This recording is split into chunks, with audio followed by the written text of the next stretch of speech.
Welcome to INS, the International News Service, your source for the most important weird news from across the globe. With news analyst Kevin Harrison, actor, comedian, and musician Mike Wiebe, and professional commentator Brian Camp. INS, the news you need.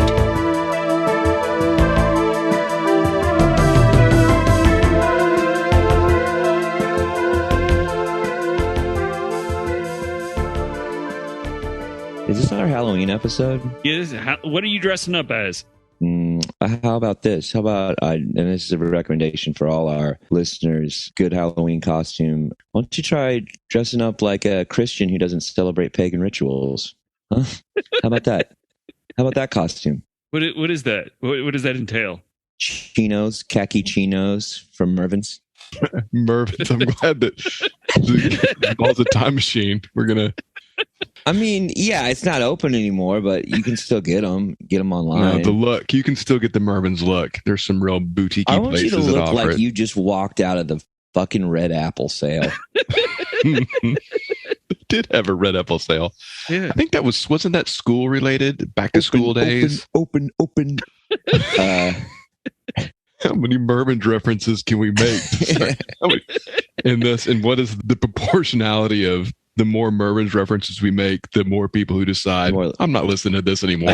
This isn't for me. You know, we've had a massive influx of Swedish listeners in just the last like 2 weeks. Swedes, Yeah, I love your Swedes music. are fucking cool. I love your rock and roll bands. but they don't have Mervin's. Well, we should say we Mervin's, don't have Mervin's anymore. Mervin's either. was a short-lived department store, I guess, like a lower budget. It was like cheaper. It's around 60 years. It was really 60 years. It was lower end, but yeah, I did a lot of, my mom would take me there for new school clothes, which consisted of a new pair of Airwalks, which were knockoff Vans shoes. Yeah. And I don't know, maybe a pair of pants. You know, I'll say superior to Vans, though. I do not like Vans. I hate to even talk about the aging like this, but I can't, like, I'm a couple years away from wearing like Mick Jagger shoes, like big, like moon boots, just to walk around. I'm never not stability. Yeah. I'm never not in pain because of the shoes that I'm wearing. And right. It's not, and they're not like, I mean, they're like Vans or like Adidas or something like that. And right. I don't like the rounded toe of Vans is what I was mostly referencing.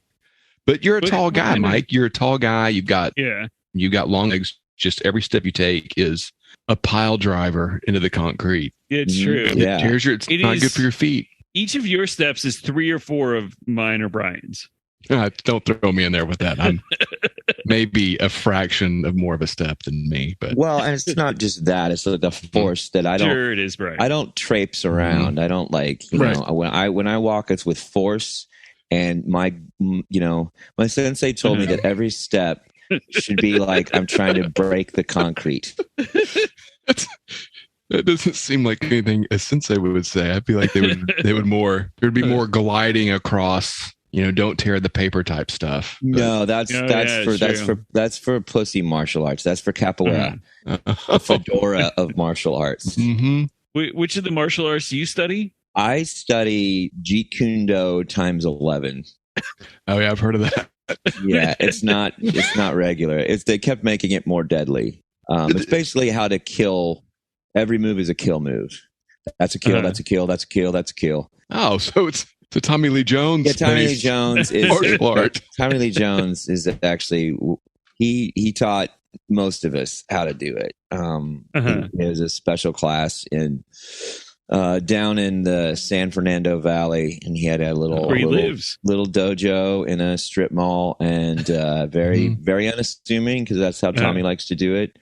And we would just go in there and learn the deadly art of Li Fu, as we call it. That's our nickname for it, Li Fu. Li Fu. Li Fu. Wow. Do the Swedes practice a martial art? Is there a fighting style that is? Well, the Vikings, the Berserker. Yeah, berserker. Are there current berserkers? They take mushrooms and wildly flail around their axes. Just scream.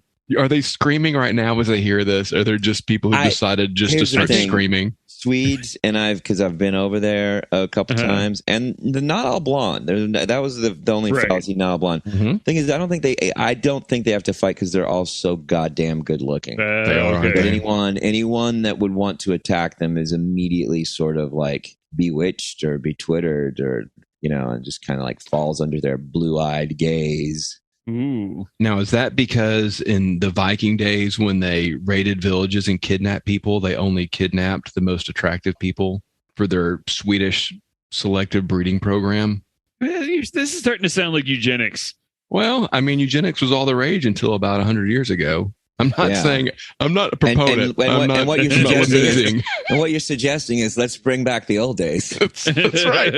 That's right. We need to have more county fairs where families are judged by their genes. I don't know. No, I don't know why they're so goddamn good looking over there. I mean, probably better diet, and I think that's what Jimmy the Greek told me. I'm not sure. Yeah. Hey, way to make a 1989 reference, Brian. Oh, Mike brought up Mervin's. Yeah. I can talk about Jimmy the Greek. The Greek probably shopped at Mervin's occasionally. Red apple sale. Oh, I bet. That's where he got those fashion forward sports coats. Yeah. Open. Yeah, he probably didn't get the chain or the transition shaded glasses there, but probably a shirt or something. Some of the Hush Puppy style shoes, the real thick ones. Maybe I should start wearing those, like those Wallaby Hush Puppy shoes. Like Skechers? No, I'm thinking there's like these old man, real thick soled kind of slip on. Oh no! I don't know what they're called. They're just. I think that's it. I just got to start looking into like old, like jail shoes. These are like basically very nice versions of jail shoes. They're like leather. They're not like made out of like the. I do have some of those. They call them winos. I've got a pair of those. Those canvas, yeah. Slip-ons, yeah. Right. Are you guys ready to get started now that Mike has alienated all of our listeners? I've not alienated anyone. I'm into Alienation and the TV show. Yeah. Oh, another 1989 reference. Way to go. I'm coming with them fast and quick. There's the movie, and then there is the TV show as well. Yeah. Was anyone from the movie in the TV show? Maybe the guy who played the alien. Gene Hackman was in the movie, right? No, the movie was James Caan and maybe like Mandy Patinkin or something like that. Wow. Was it James Caan after back injury or before back injury? It was Mandy Patinkin. Yeah. And then I think Terrence Stamp was the bad guy, it looks like. You have an uncanny movie person memory. No, I looked it up on. I'd never seen that movie. No, no, you verified. I'm giving these kudos to Michael. Well, thank you. Michael thank you for Mandy the Patinkin. most fucking useless talent that a human can have. It means a lot.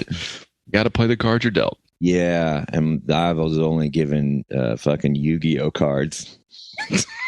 You know what they say about Yu-Gi-Oh? Okay, you guys ready to get started here? I'm drinking tea. Why can't anybody drinking tea for? Like matcha tea. You trying to stay up all night? I'm pretty sleepy, so I'm trying to make it through this. Yeah, I think is matcha. That also now does that make you erect as well? I am. I don't know if it's the tea. Yeah, it's hard to know sometimes. It's hard to know. I should do an experiment, I guess. Welcome to the International News Service. We're your hosts. I'm Kevin Harrison, along with I am Brian Camp. And I am Mike Wiebe from the high deserts of Austin, Did you do Texas. that one last week? Probably. Listen, you know what? There's some people bullshit, like Kevin. some people like some consistency. They like being reminded. That was a callback to last week. We pioneered the callback system, the modern callback system. It is true that before this podcast, no one had ever made a callback before. A lot of people don't give us credit for that. No, they don't. A lot of people don't give us a lot of credit. We'll just keep reminding them. Yes. That's what you have to do when you're owed something in life. That's right. So this week is our Halloween episode. Halloween. We've got 2 creepy news stories, a creepy arts and culture story, and then Mike has a news story and get to know your podcast. Is there any chance it's creepy? More of it's a Halloween story. It's not really a get to know. I don't know what to title this. This is more of a get to scare your podcast. Get to scare your podcast. I've never referenced this. I don't think we've ever referenced this before, but it probably comes into play, and maybe it will come into play before the end of the episode. So this is like a call forward. Maybe. Yes. Yeah, this is a call forward because I'm going to talk about it later. Is there not a better word for that? I feel like we've coined it. Oh, all right, we're calling forward. Yeah. In 6 months, you're going to hear call forward everywhere. It's foreskin shadowing. It's, you know? Which some people think is when you airbrush your dick, but it's actually you airbrush your dick onto something, or you airbrush something on your dick. You're shadowing your dick. It's like putting mascara on your dick. Foreskin shadowing. It's a lot easier than cross hatching with a pencil. That's true. Yeah, that'd take a long time. So our first story comes to us from My Modern Met, and it's important to note here that this story is from July because it's kind of a Halloweeny story, but you get the real terror when you realize this is the middle of summer. Halloweeny makes you think of hot dogs. Everything makes you think of hot dogs, Brian. Summer is kind of scary because that's when a time when people know what you did last one. You know? Think about that. The Swedes eat hot dogs. I mean, they must have some kind of sausages or something, right? Their culture of sausages and strange meats that seem foreign. That to me, fish. A lot of fish. Right. Yeah, a lot of fish. Right. They're getting their nitrates somewhere because they're awfully good looking. Yeah, I mean, I would assume that. I mean, they definitely look like, you can't be real good looking and be low on nitrates. Not at all. So something is stalking the streets and scaring residents in the small town of Albertville, Alabama. I bet it's Swim Fan. No, it's not named after Eddie Albertville. Are any of our references going to be anything anybody understands tonight? Okay, well, hey, Kanye West just came to the show. Look at him. He's an asshole.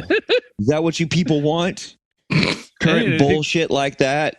Well, it's not current. It was 2 weeks ago now that when they... Kanye West is current right now. Just today, he's been talking about how he's going to war with the Jews. That was yesterday, and he's not talking about it anymore because he's been deplatformed. He's going to figure out a way to talk about it. So anyway, according Eddie Albertville, we're Albertville, Alabama. Something on the street is scaring the residents. According to one resident, quote, "I was remodeling a house in the area, and me and some of my employees were headed home. And that's when they saw something." She said, quote, "When we got closer to him, we saw that it was real. It scared the heck out of us." And she added they responded by, quote, "screaming like little kids." Just who they saw was a real-life, accurate-sized Chucky doll from the Child's Play movies, and he was wandering through the neighborhood. She said they turned around to get a better look, and that's when she noticed it was actually a little boy, and he had removed the Chucky mask he had been wearing. The woman said it was lucky that the boy hadn't been out sooner because, quote, "My brother Zach, who is a Marine, was working on the house the day before. His biggest fear in the entire world is Chucky, so he would have died on the spot." The woman posted pictures to social media. I love the power and the strength of our military service. I'm a little concerned. I'm really proud of that we have the strongest military might, and that really comes down to each individual soldier. What they're training. And now, Brian, you did the Navy. Now I know Marines are famously scared of Chucky, but it is, right. I believe it's Pumpkinhead that people in the Navy are scared of. Yes, I wish you wouldn't even bring it up, but yes, we have a lot of training on recognizing false from true Pumpkinheads. Yeah, wow.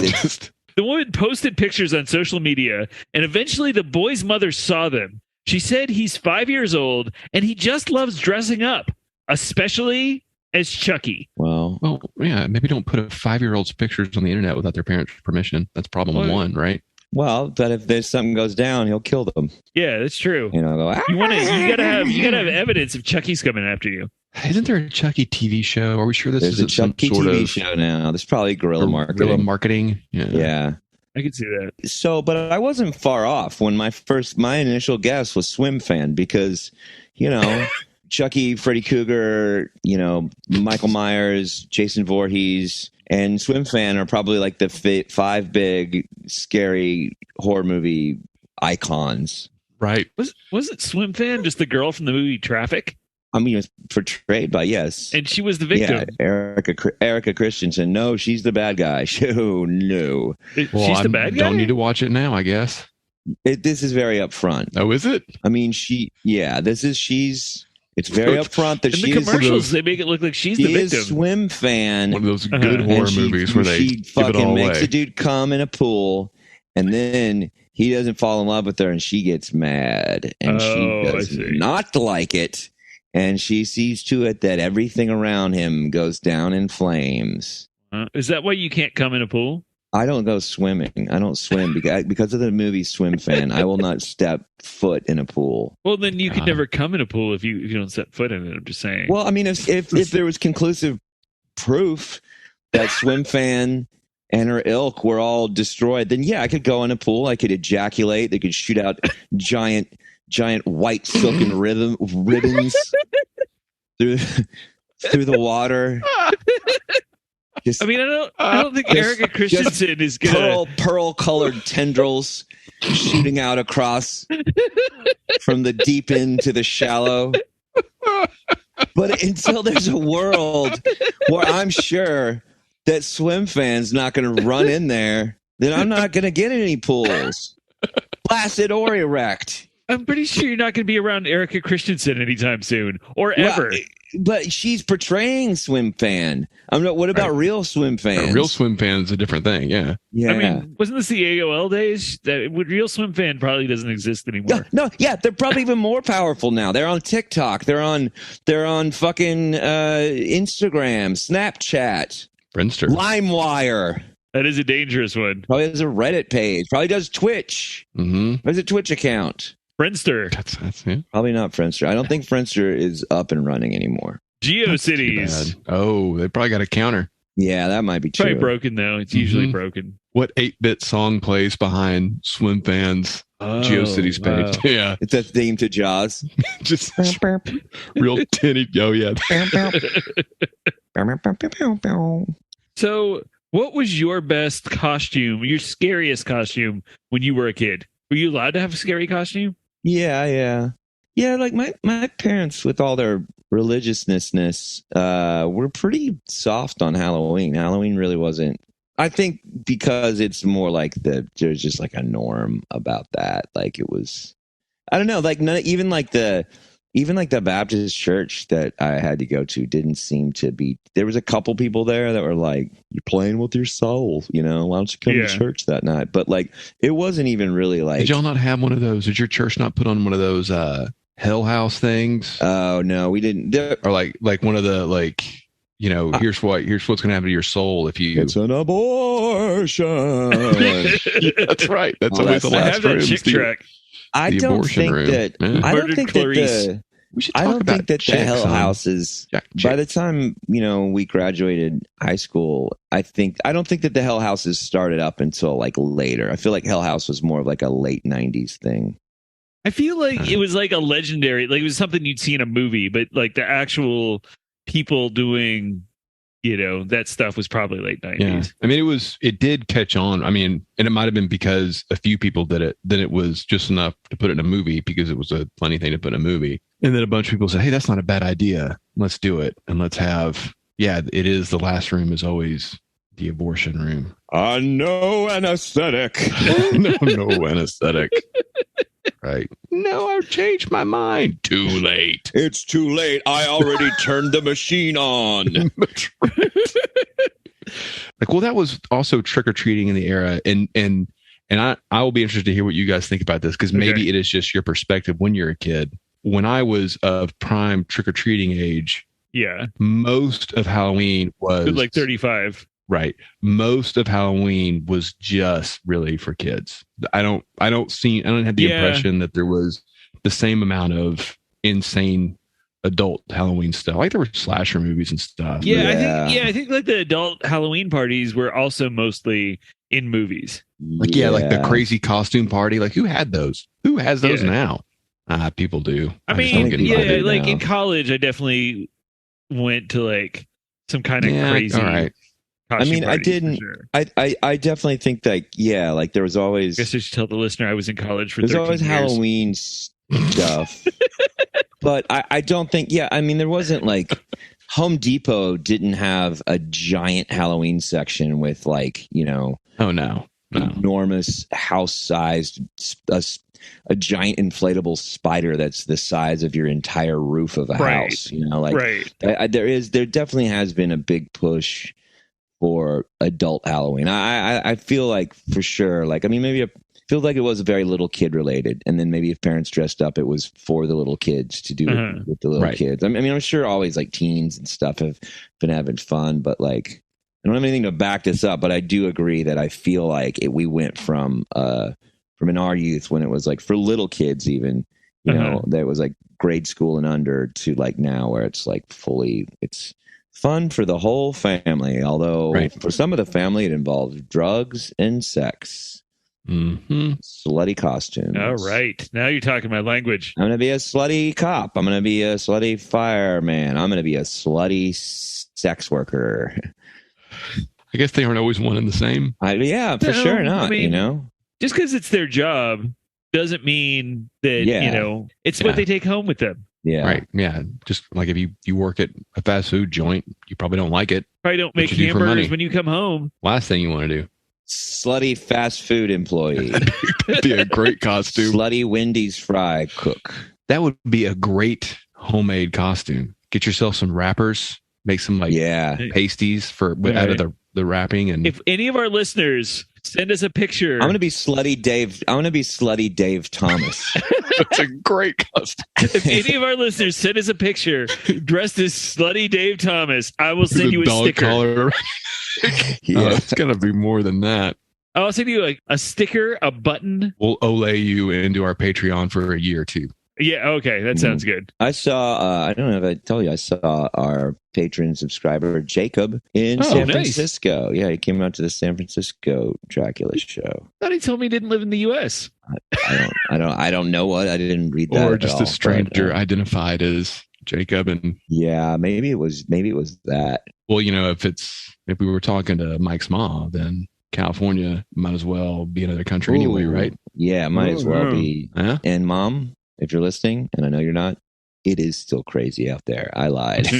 Did we solve the Chucky thing? Was this guerrilla marketing? Was this 5-year-old on the payroll a big I think if it was guerrilla marketing, it would have appeared in more places, or at least one place bigger than Albertville, Alabama. Population 20,000. It's outside of, I think, Jackson. Carrie Fisher grew up there. No, that's not true. She grew up in L.A. Well, eventually, but yeah. Like her trick-or-treating years. In a lot of ways, she grew up on screen before our very eyes. That's fair. Who voiced Chucky? Carrie Fisher.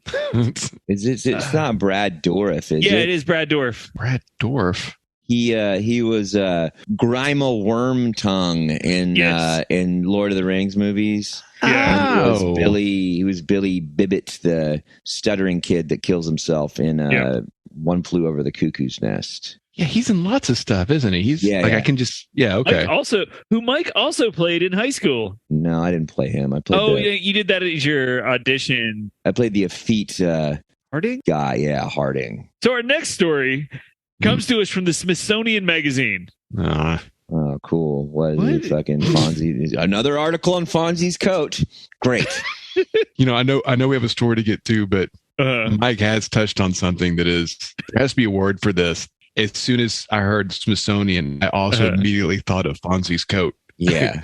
It seems like there have been an inordinate number of articles written about Fonzie's jacket being in the Smithsonian and on display. I mean, where else does it deserve to be? It's to the point where when you see a billboard for, come visit the Smithsonian, then there's quotes under it, the Fonzie's coat place. That's what they're most known for. Yeah. They got the canvas and the leather one, I'm sure. I did want to go there when I was a little kid because I think R2-D2 and C-3PO are there. Wow. I no longer have that desire. now that I found out that C-3PO is liberal. I reject Hollywood elites and their liberal biases. Mm-hmm.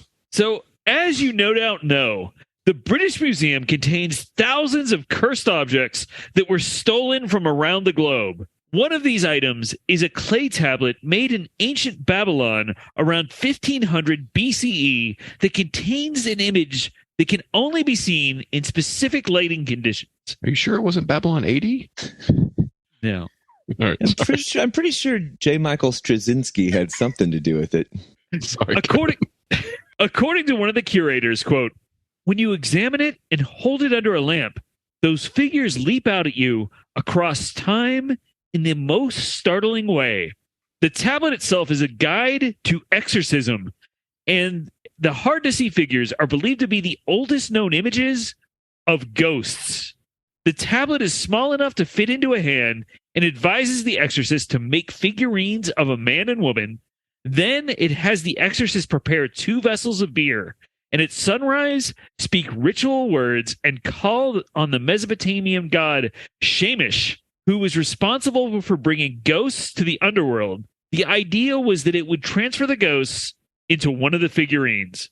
According to ancient writers, ghosts were common in Mesopotamia, and they could manifest as an illness, or they might appear as a free-floating, full-torso, vaporous apparition.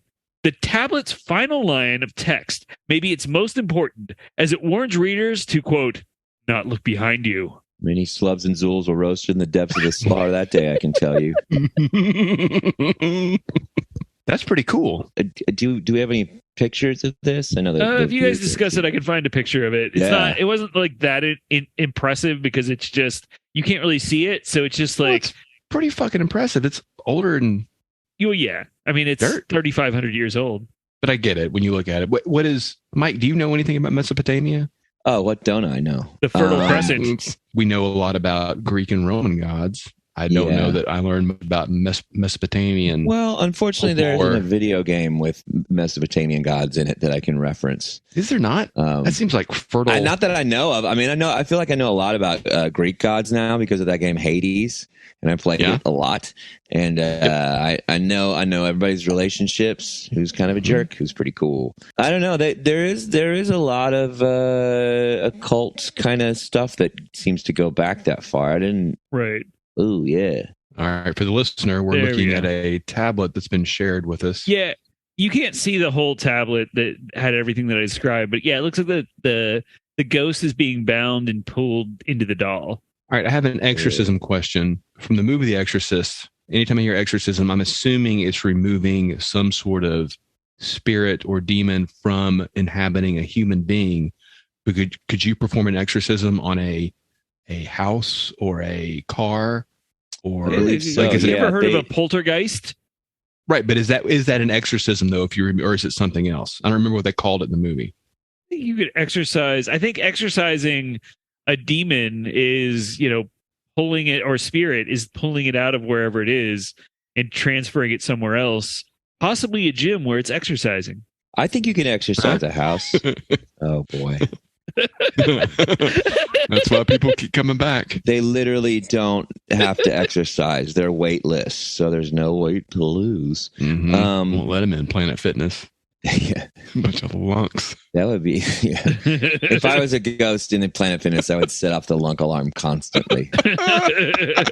Confuse everyone. But yeah, no, they'll bring in people to that's the old, I'm going to burn sage and walk around the house and try to get the old ghosts out of the house. I've done it before. Right. Y'all ever saged your house? I did. It's interesting, Mike, because I think both of us our expertise with the paranormal is more of a forward-thinking, forward-looking. And I think sometimes we neglect looking back at the older rituals, the older ways of accomplishing things we've been able to do via either sound bathing in your case or quantum magic. Yeah. So. Now, have either of you ever seen a ghost? Oh, absolutely. When? Absolutely. This morning. I don't. Once you're fine, Kevin. Once you become attuned to a certain world, to a certain reality, once you allow yourself to be pulled into that reality, once you allow yourself to start working with the third eye, that's when you'll start seeing these things. So I invite you to stop putting this artificial wall of modernity in front of the real spiritual plane that all of us are born with access to. That's why babies cry. That's why babies cry, because they're just staring at ghosts all day. All day. It's a terrifying thought. And you know, like I don't see as many ghosts as I hear them, because again, I'm kind of more of in the sound bathing world right there. But I hear those fuckers constantly.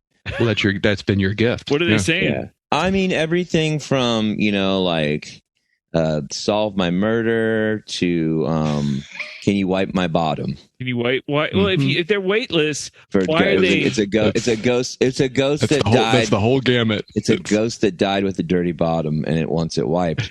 I can't do anything about that. I cannot wipe your. I don't even know what kind of toilet paper that would entail. Could that be Elvis? It's not. He died on the toilet. He's tied. I think he's probably tied to Memphis. Oh, okay. If anywhere. Egypt. That makes sense. Yeah. Pyramids. You know, here's the thing about ghosts. I do have a ghost question. Okay. Is it the clothes that you died in, or the clothes that you kind of wore the most that you're going to be wearing when you stumble around the human realm forever? You know, because it's always like you hear about like a old Civil War general with his like uniform still on, or like a Victorian lady with the big collar kind of thing. But you never hear like, you know, what about a new ghost? What about a fucking kid wearing a Sublime t-shirt who's just wearing flip-flops and walking down the hall looking for his lost bong, and you just hear the ghostly flap, flap, flap of his feet.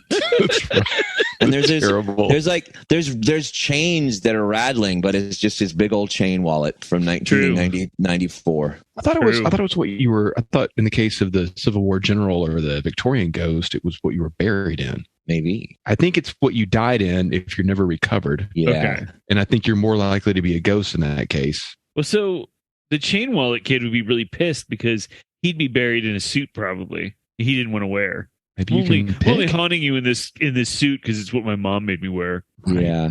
I definitely remember thinking a number of times of like, oh man, I don't have a will now, but like as a kid going like, man, a lot of comics up for grabs.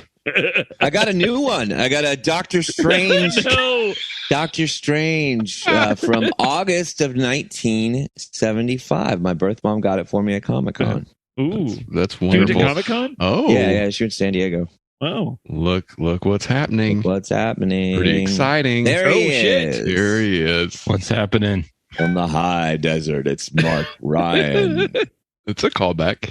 Hey, for the listener, Mark Ryan has just joined us, and he looks furious. In every way that furious, you know, because sometimes that just means like you're really happy. No, present, and then also you're very angry. Well, I think he's angry because Halloween's getting closer, and he knows that it's a holiday that steers a lot of people in the wrong direction from Christianity. I'm not a Christian, but I don't know why I'm being painted as one. Is this a new thing that's happening? I just assumed. You just assumed. I just seem like the type. I have like that Christian glow in my eyes. Well, I just know, I've figured politically values. You just seem to be in line with. You're always putting yourself on a cross and saying, "Why doesn't anybody appreciate me now?" Screaming about cups at Starbucks. You give me a goddamn red cup. Right. It's close to Christmas. And yes, it's called Christmas, not fucking holidays. Don't tell him happy holidays. Oh, he'll lose his fucking mind. I will throw this peppermint spice latte in your face. So, are you guys ready to get back to the show? Sorry. So let's catch Mark up. Yeah. Because I also want to ask Mark the question I asked Mike. So apparently there was some hullabaloo about some Mesopotamian tablets explaining how to exorcise ghosts and spirits and stuff. Not like working out. Hey, I love it. I love that everyone has made some sort of exercise joke. No, that exhort, or exercising. It could be both. So there's three questions, Mark, I think, if I can remember them, that I had about this. One, are you familiar with Mesopotamian mythology? 2, is exorcism always removing a spirit or a demon from a person, or can it be just getting like banishing some sort of ghost or demon? Like from the Christine, the car. Yeah. Like, is that an exorcism or is that just a banishment or a trapping situation? Or in the third, when the Mesopotamian tablet, we haven't really gotten this far, but I didn't want to go back to it, ends with "Don't look behind you."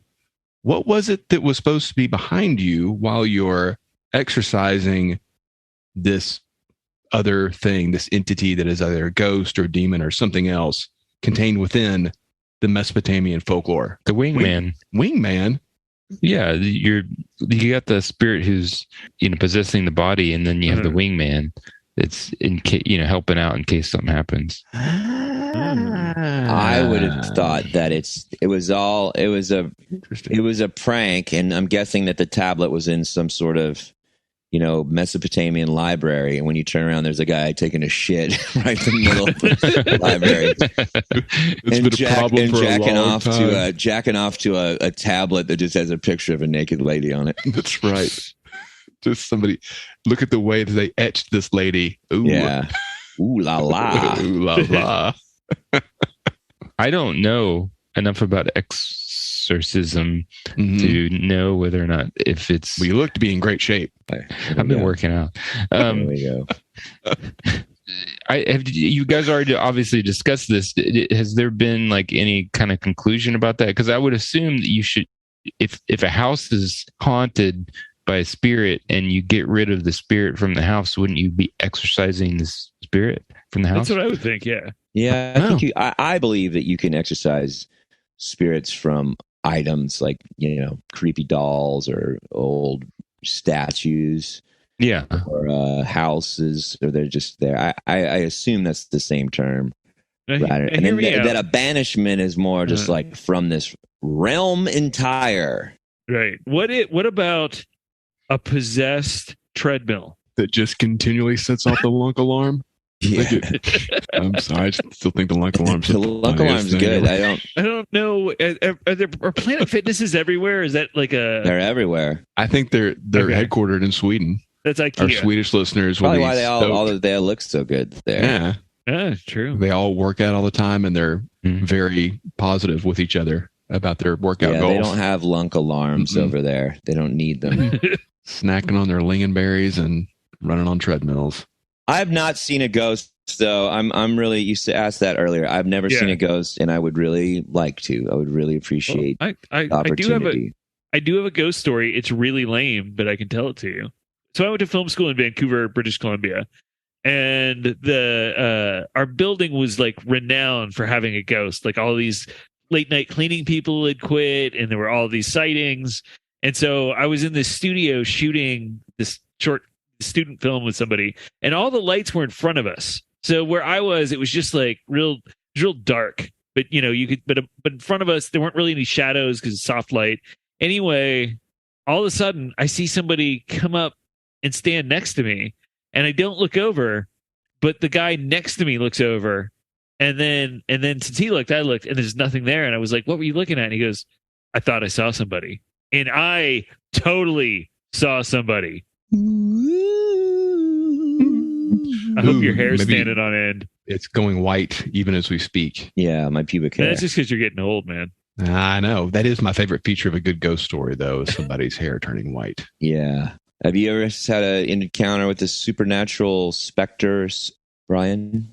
I think no. I think anytime I've felt like I was in any kind of jeopardy, it's been of human. The Alex Trebek kind. It's the Alex Trebek. That's right. No, I don't think I've ever had supernatural fear. I've had like, oh, this is a crazy person kind of thing. Yeah. I can't get myself worked up I've got an active imagination, so I can pretend that something's scary when it's not. So there's that. That's like a ghost. Might as well be one. In many ways it is. In ancient cultures, it was. I thought that was all a prelude to Mike telling us a ghost story. I was like, oh no, he started by saying, he ain't seen a ghost. No, I've never seen one. I've never. No, I guess I win this round. You do. You win. I really want to. I mean, again, invitation to a ghost. Show up. Freak me out. I may scream in the moment, but I'll thank you for it later. Our next story comes to us from The Hill, which is usually a political news site, I guess. But in this case, it's about something else.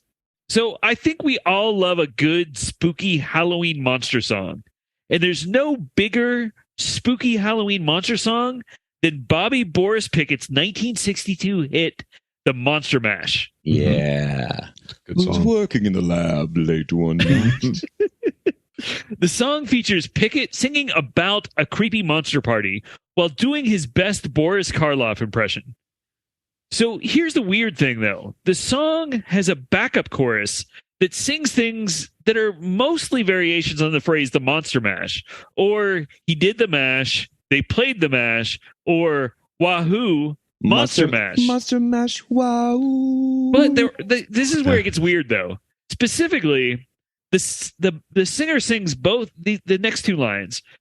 One line is, the zombies were having fun, and the other line was, the party has just begun. But the backup singers behind both those lines, for some reason, sing, ooh, tennis shoe, wah-oo. And so The Hill, again, usually a political outlet, investigated this.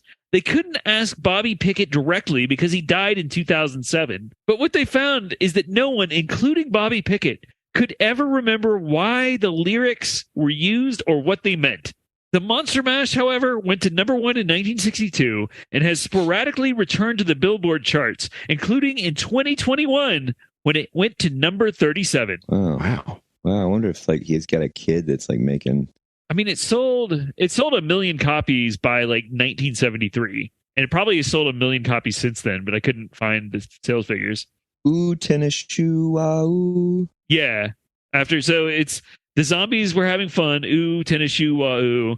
The party has just begun. Ooh, tennis shoe, wah-oo. Dr. Domeno is probably the person who dug the deepest, confirmed that was the lyric, asked Bobby Boris Pickett, and he just went, "That was a long time ago. I don't remember."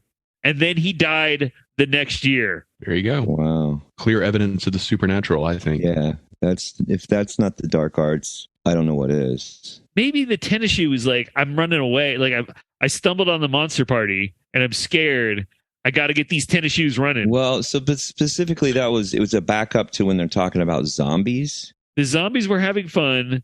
The party had just begun. So I have a question for Michael, and this is a real question because the first thing I think of is that they were trying to record this song very, very quickly. It was written with the idea that there's gonna be backing vocals and it's gonna be kind of this, right? Yeah. And there was well, what do you want us to do? It's I don't know. And somebody just to have syllables and sounds to use to have the continued backing vocals. Is that the most likely thing that happened? Do you think that was just something like tennis shoe, and they just said tennis shoe? I mean, maybe you could just the zombies were having fun. Ooh, fun! Having fun. The party had just begun, something like that. But then you can't do tennis shoe. Wow. Well, I need to hear the song because Mark's going to auto tune that so I sound a lot better. No, I leave it exactly the way it was. He might detune it even more. Well, it's too bad Mark left because I know that he covers that probably, every Halloween. Yeah. That's. I know Bobby Bear Jr. is one of his biggest influences. But Bobby Boris Pickett. Yeah, him too. Both of those guys. Was this before or after One-Eyed, One-Horned, Flying Purple People Eater? I think that was earlier. I'm not 100% sure. I know Bobby Boris Pickett wrote some other songs, but nothing else was a hit. Okay, so I just listened to it, and yes, it is very clear, tennis shoe wahoo, and it's under the part where they're going, the zombies were having fun, the party had just begun, the guests included Wolfman and Dracula and his son. The scene was rocking. I'm just going to read the lyrics. The scene was rocking, all were digging the sounds. Igor on chains, backed by his baying hounds. The coffin bangers were about to arrive with their vocal group, the Crypt Kicker 5. They played the mash, they monster mash. Out from his coffin, Drax voiced it a ring. Seems he was troubled by just one thing. He opened the lid and shook his fist and said, "Whatever happened to my Transylvanian twist?" So apparently Dracula... It's now the mash. Dracula is furious that the styles of dance have changed. Oh, wow. Okay. Well, that's on theme for Dracula, right? Now, everything's cool. Drax is a part of the band, and the Monster Mash is the hit of the land.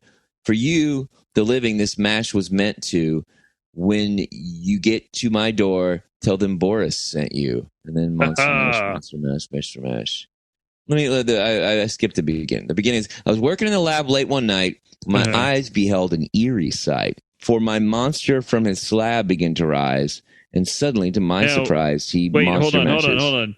Oh, can you read the part about the monster again? And suddenly, to my surprise, he did the mash, the Monster Mash. For my monster from his slab began to rise. Oh, I see what they're talking about. He's a Frankenstein. And he's waking up and he's erect. A dick reference. He's erect. Okay. Yeah. Okay.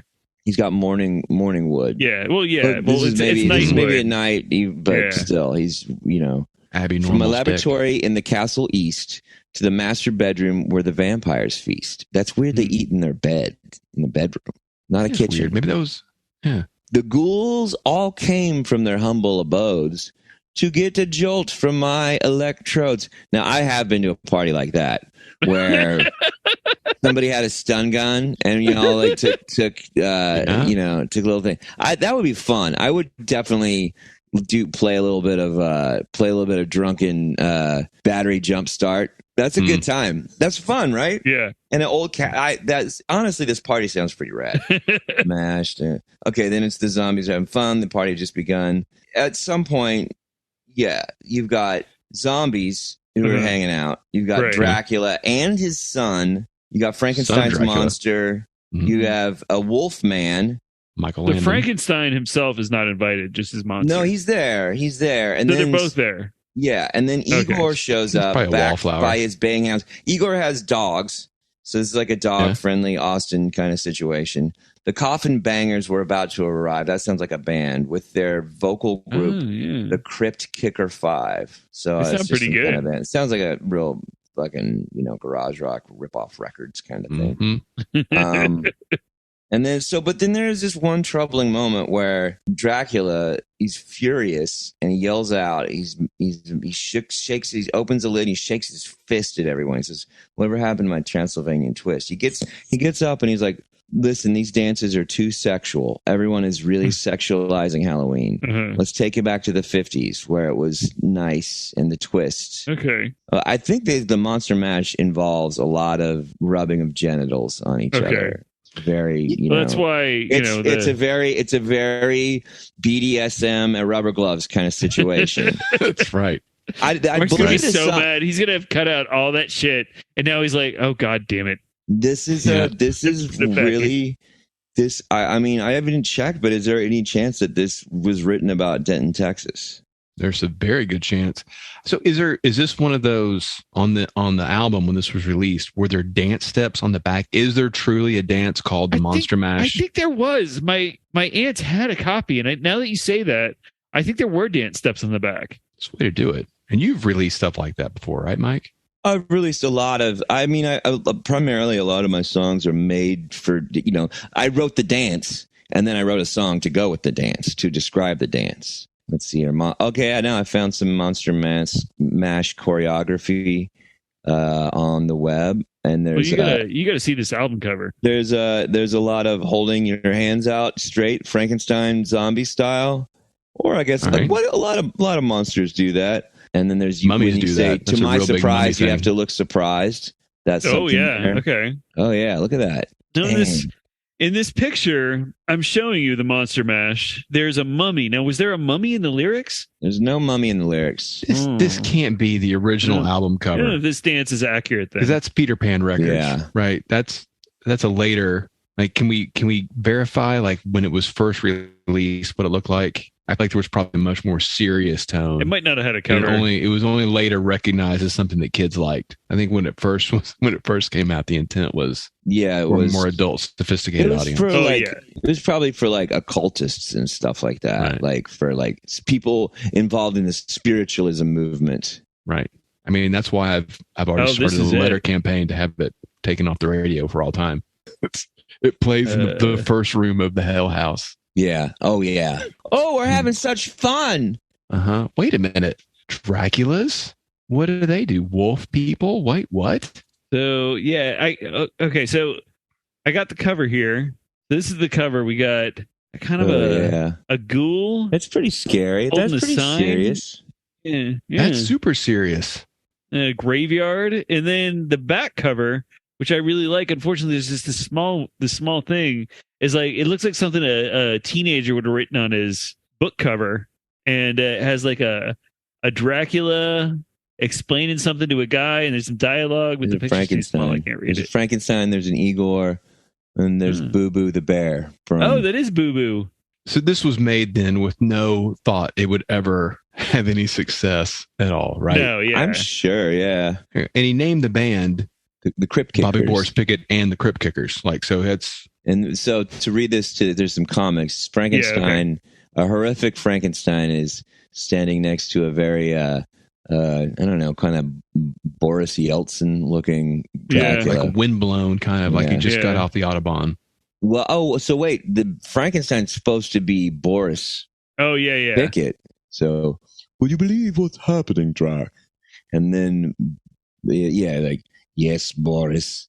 #1 telephone request whenever it's being played, even in Trans San Diego.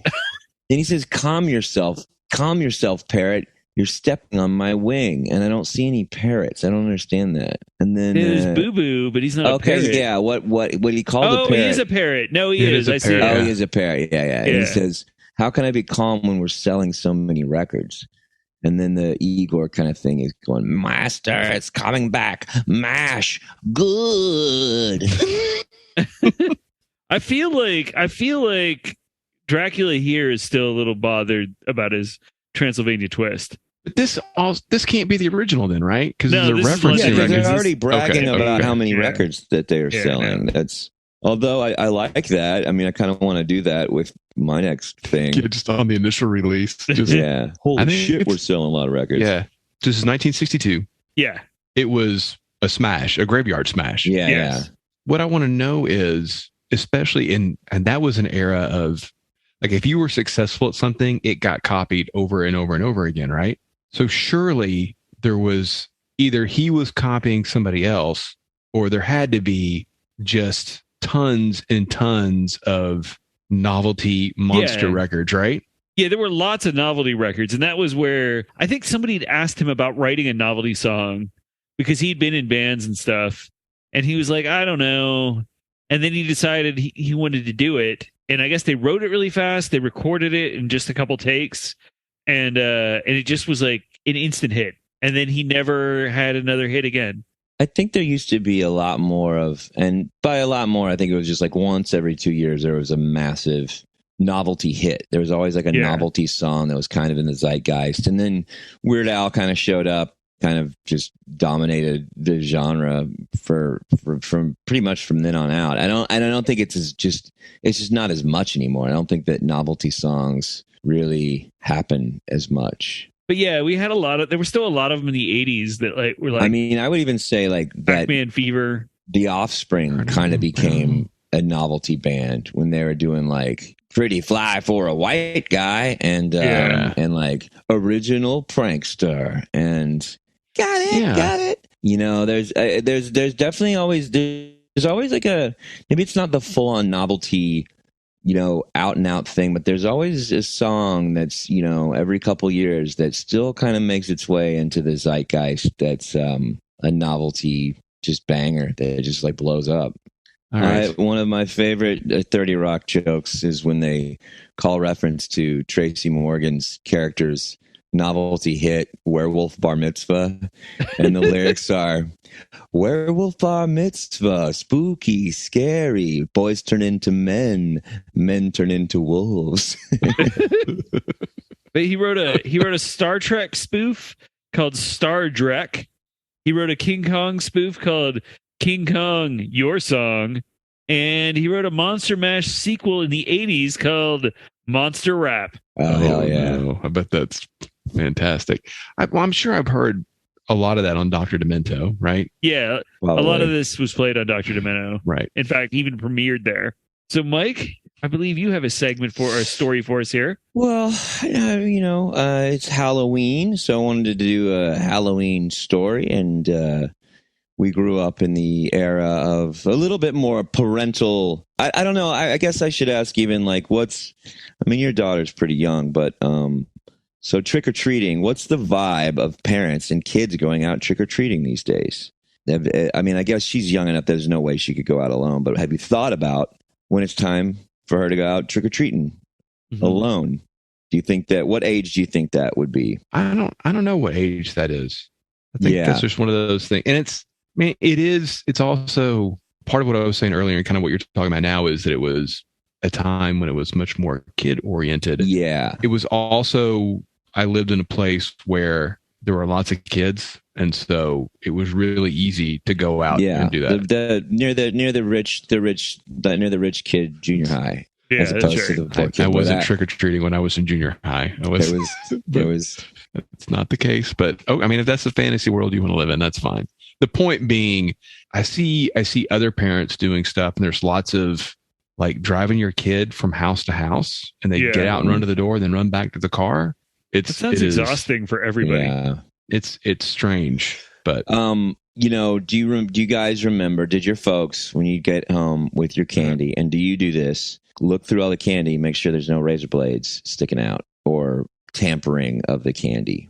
I look at the candy, but it's an allergy related thing mostly. And also like, if there's something open, I'm just going to throw it out, or something gross. Right. Yeah. I don't want to expose her to gross candies. Did your folks go through your stuff and look at it to make sure it was safe? I think my folks might have taken it to get x-rayed once. Oh, wow. Even. Yeah, that was a thing. Yeah, they did.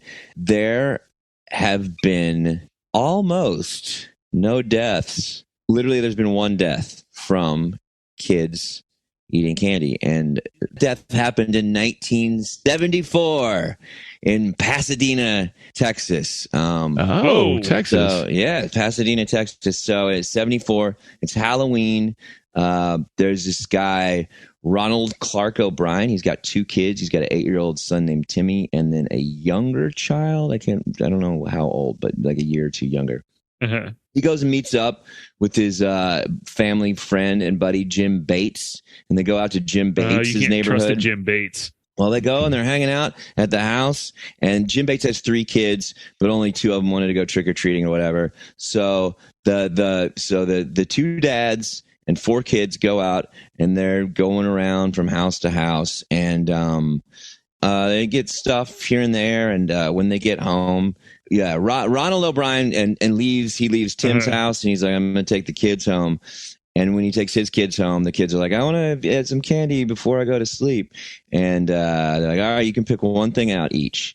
And one kid picks out like a Snickers. And the other kid picks out, he got a big old pixie stick, like a giant pixie stick. That's right, pixie sticks. Yeah. So the kid just puts a little bit of the hit pixie stick in his mouth. Yeah. And goes like, oh, my stomach hurts. Like within a couple minutes. Goes to the bathroom, starts throwing up. The dad's like, holy shit. Goes and throws his kid in the car.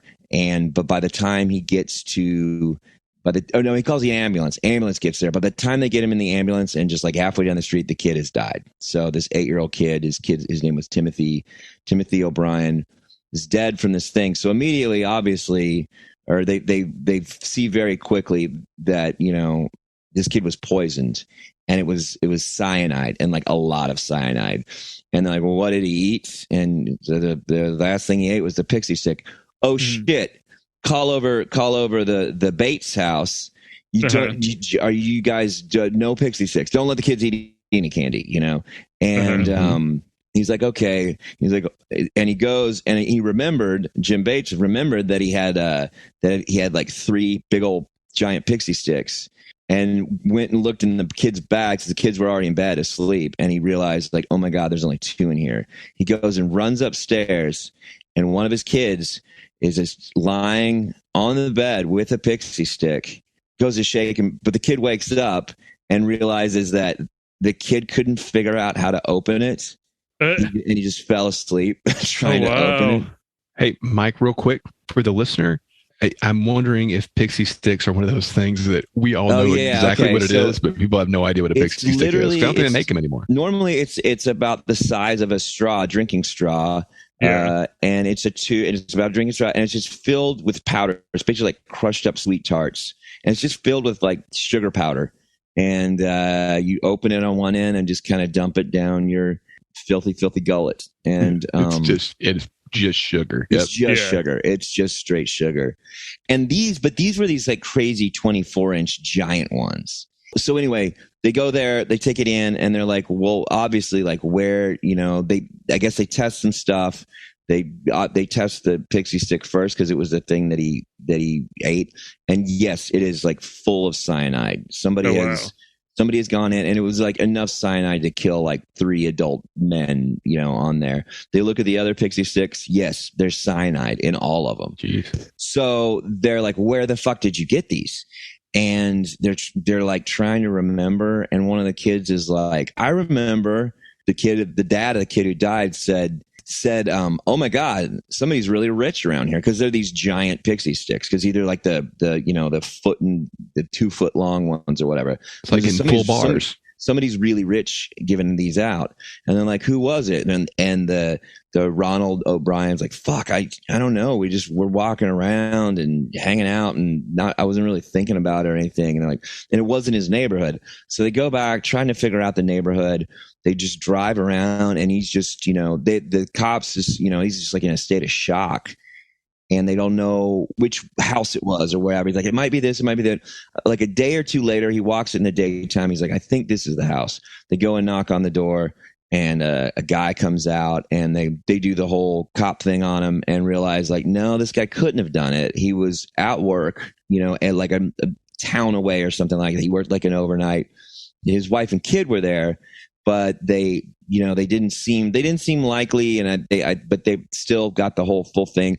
So now on top of this, the entire town has gone into crazy lockdown. Not only that, like pretty much, and this is 74, apparently like all of the US is like, holy shit. Yeah. This is going to like, destroy everything. Like the world is kind of freaked out about it. Cops are running around still frantically trying to find who this person is. And then at some point during Timothy's funeral, somebody overhears Ronald talking about how he's going to need a vacation after all this. Ronald's the dad, right? Ronald's the dad. Like that he just came into some money, so he's really going to need a vacation from this whole experience. Going somewhere nice, maybe Hawaii. The cops kind of looking. Now the thing is, like Ronald's not. He lives with his wife Diane and 2 children. Are still together. He lives middle class suburb of Houston. He works as an optician. He's a deacon in the Baptist church where he sings choir, and he oversees a bus program for old people. Everybody considered him a great model citizen, good Christian man, and above average father. But looking into it, they realized like Ronald's been fired from like 20 companies in the last 10 years. And Ronald's really, really in debt. And Ronald just took out some huge life insurance policies on his kids. And not only that, kept upping the insurance policies up to the point where they realized that like, it was like the most money anyone has like really has on their kids. Like it was just these crazy. Why would you ever insure a child for a significant amount of money? Insure a child when his take-home salary was like $150 a week, and whatever the insurance policy was set up there, he was going to get $60,000 from Timothy dying, which $60,000 in 19. I don't know what the math is, but $60,000 in 1974 money's got to be what, like 500,000, maybe 400,000. I'd say probably 3-ish. Okay, 300,000. So they're like, "Oh, let's look into this." And then, a little bit later, they kind of look down, and this ding dong was going to chemical places and saying, "So, how much cyanide would it take to kill a human being?" And on top of that, going like, well, can I get some in a small, because like, I guess you can buy cyanide from these like chemical companies, but you got to buy like a barrel for some like industrial kind of use. He's like, can I just get like get like a bottle or whatever. And nobody actually even knows where he got it, where he did get the cyanide, but because they never actually, like, he goes to trial, he's convicted, he's put on, gets the death penalty, and but maintains his innocence the entire time. I think towards the end, when he finally got murdered, or when he got, I don't know if murdered is the word, when he got killed by the state, whatever you want to call it. Executed. I'm not defending him. Sounds like you're real upset that he should have gone free. Well, no, I'm not. Sounds like you're trying to say, you don't use that word hero very often, but in this case. So yeah, no, it was him.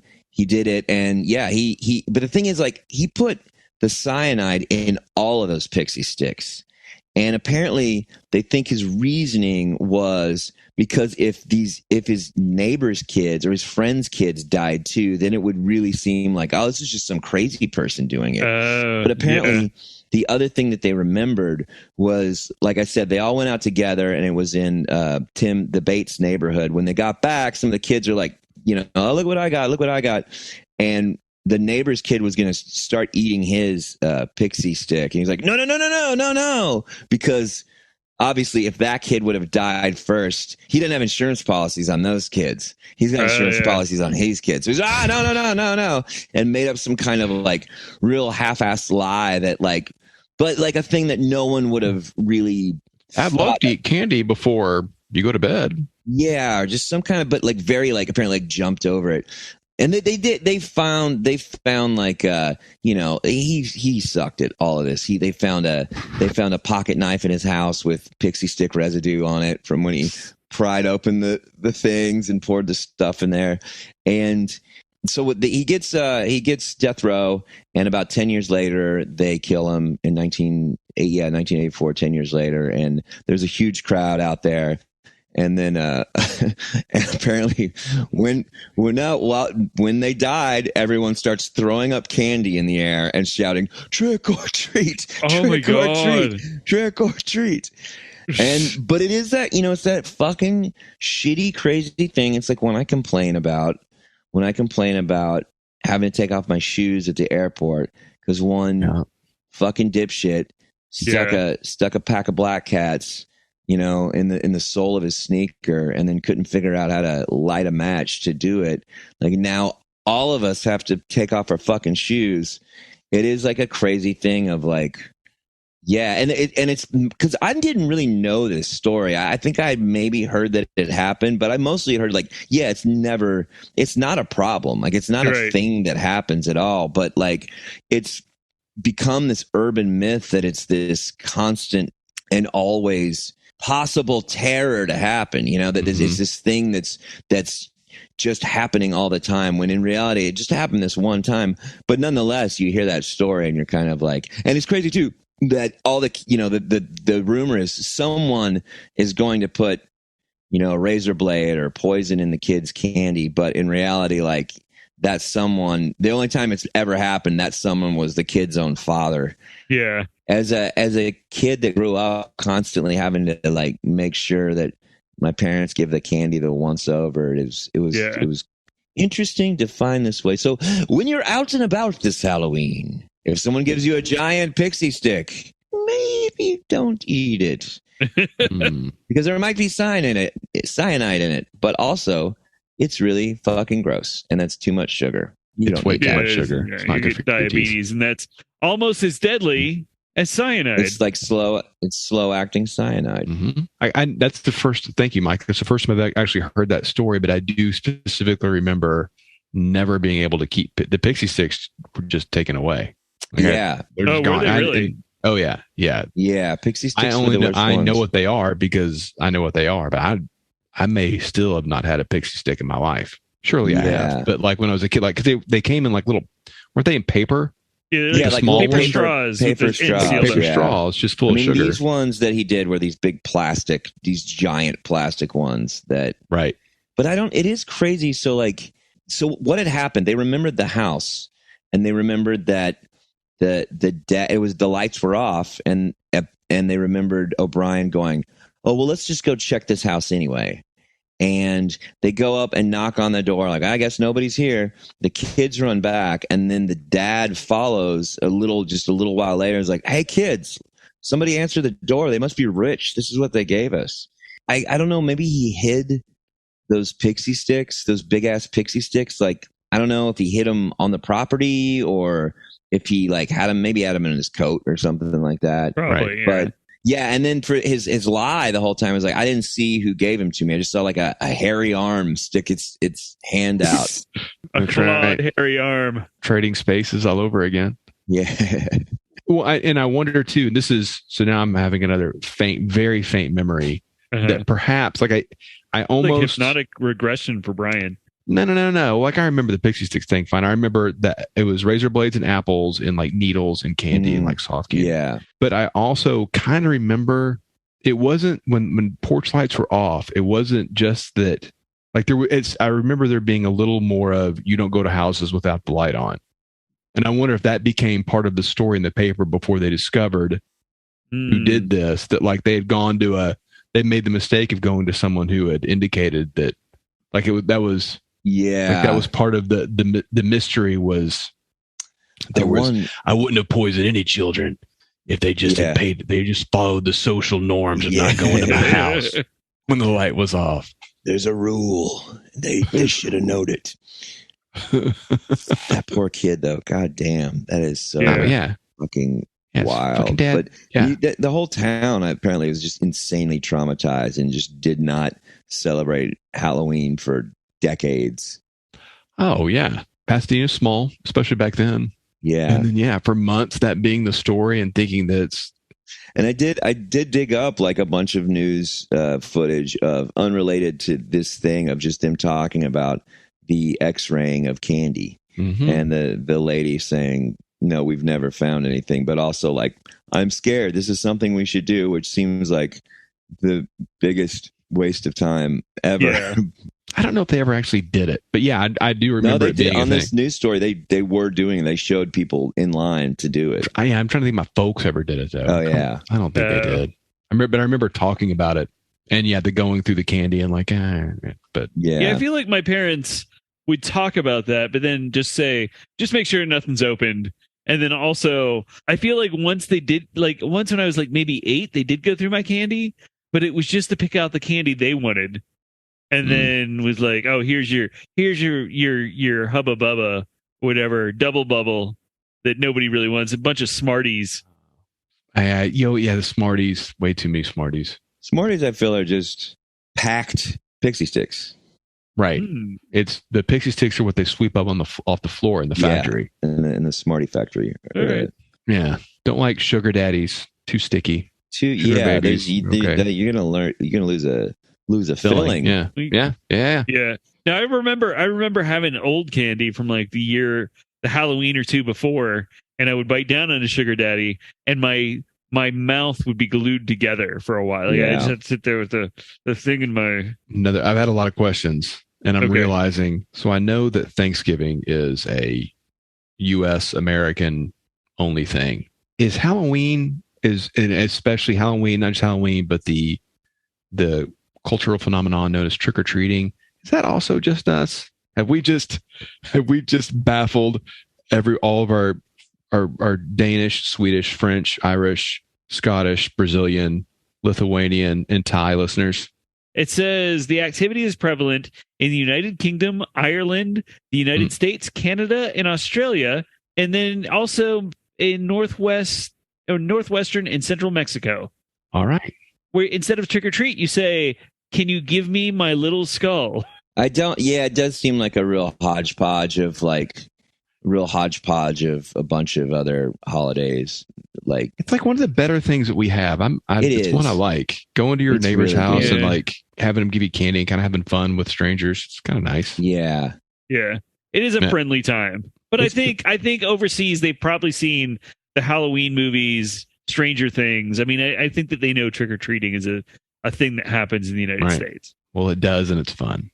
I encourage all you other countries to start up your own trick or treating, but be careful because you never know. Like Danzig says, candy apples and razor blades. I love. Wait, can I say this? Here's my favorite thing about Halloween: the song "Halloween" by Glenn Danzig. The lyrics are bonfires burning bright, pumpkin faces in the night. I remember Halloween. He called the jack-o'-lanterns pumpkin faces. He called them pumpkin faces. Pumpkin faces. Oh, it is the same number of syllables too, isn't it?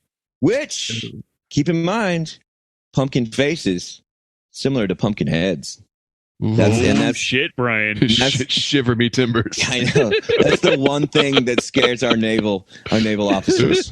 So that wraps up another week of the International News Service. Find us across social media at International News Pod. Email us at internationalnewspod@gmail.com. The next time you want to scare some neighbors, dress your kids up as the INS hosts, especially Mike, because he's really scary. Check out the INS merch store at Redbubble and our Patreon. We'll see you next week. Happy Halloween. Thank you for listening to the International News Service. Don't forget to rate, review, and subscribe to the podcast. INS, the news you need.